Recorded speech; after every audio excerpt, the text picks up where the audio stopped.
Je vais parler aujourd'hui du pèlerinage à la Mecque au début du 7e siècle et du problème des sources.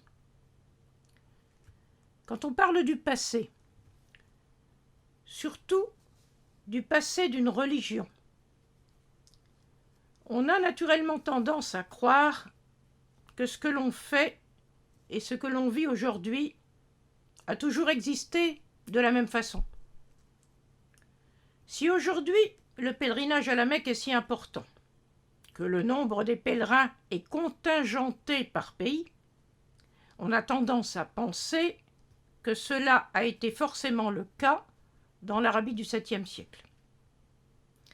Alors, au début du 7e siècle, le pèlerinage à la Mecque aurait-il réuni toutes les tribus d'Arabie? Un intervenant semble penser cela quand il dit que chaque tribu avait son idole autour de la Kaaba. On aboutit à ce genre de représentation quand on mélange les informations que l'on trouve dans les récits de différentes époques de l'histoire de l'islam. Les écrits qui sont rattachés à ces différentes périodes, c'est ce qu'on appelle les sources. Le travail de l'historien, pour essayer de comprendre le passé, ce travail consiste à classer les informations en fonction de ce qu'elles veulent nous dire, mais aussi, et d'abord, en fonction du moment et du lieu de leur production. Le lieu de production d'une information, c'est le lieu et le moment de vie de celui ou de ceux qui la produisent. L'historien, quant à lui, il travaille toujours en partant des sources les plus anciennes. L'historien ne doit pas mélanger les sources les plus anciennes avec les sources postérieures, surtout si le lieu de production des sources premières n'est plus celui des sources postérieures. Or, si le Coran appartient à la période première et à la société des tribus d'Arabie, ce n'est plus du tout le cas des sources d'après. Les sources postérieures s'écrivent dans les sociétés multiculturelles de l'Empire abbasside, et cela au plus tôt après le milieu du 8e siècle. Les sources postérieures s'écrivent donc dans des sociétés extérieures à l'Arabie, notamment dans les grandes métropoles urbaines de l'Empire, surtout en Irak et en Iran.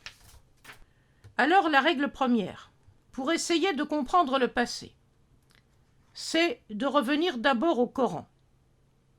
Ce qui est contraire au Coran ou ce que le Coran ignore, ce qui est contraire au Coran peut relever de la reconstruction du passé pour répondre à des enjeux idéologiques qui sont ceux des sociétés d'après. La reconstruction du passé, ce n'est pas une originalité de l'islam. C'est ce que font toutes les sociétés quand elles se cherchent des légitimations dans leur passé pour justifier les actes de leur présent. On en a aujourd'hui un exemple flagrant avec l'idéologie du salafisme. Venons-en donc maintenant au problème du pèlerinage. J'ai déjà dit que dans la région de la Mecque, au début du 7e siècle, il y avait non pas un, mais deux pèlerinages. Durant la plus grande partie de la période prophétique, ceux qui lisent attentivement le Coran s'aperçoivent de plusieurs choses.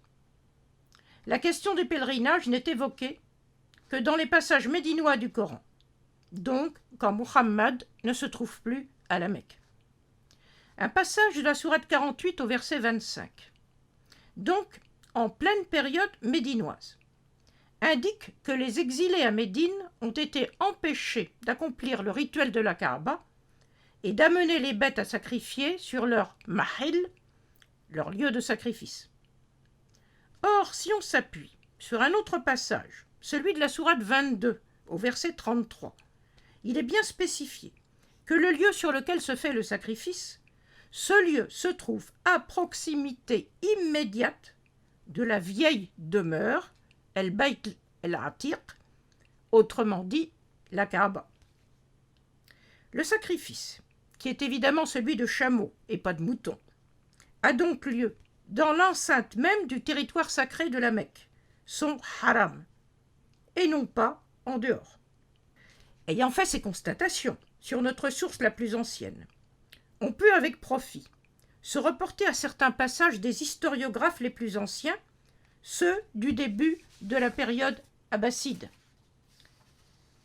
C'est ainsi que le chroniqueur de la Mecque, El-Azraqi, mort en 837, nous indique que le sacrifice intérieur au haram mécois avait lieu sur le rocher de El-Marwa. C'est d'ailleurs en raison du sacrifice accompli en ce lieu que le même El-Azraqi nous dit que le rocher de El-Marwa était appelé Mut'im al-Tayr, autrement dit le nourrisseur des charognards. Ce sont donc les carcasses des bêtes abattues qui avaient été préalablement dépouillées de leur viande qui servent de nourriture aux vautours. Quant à la viande des bêtes sacrifiées, elle était consommée en signe de réjouissance. Elle était aussi largement distribuée aux pauvres et aux nécessiteux, comme le précise le Coran dans la sourate 22 au verset 28 et dans plusieurs autres passages. On est donc en présence d'un rituel qui reste circonscrit au seul périmètre du haram mécois. Reste à savoir quand il se déroulait. Eh bien, c'était à l'équinoxe de printemps, durant le mois de Rajab.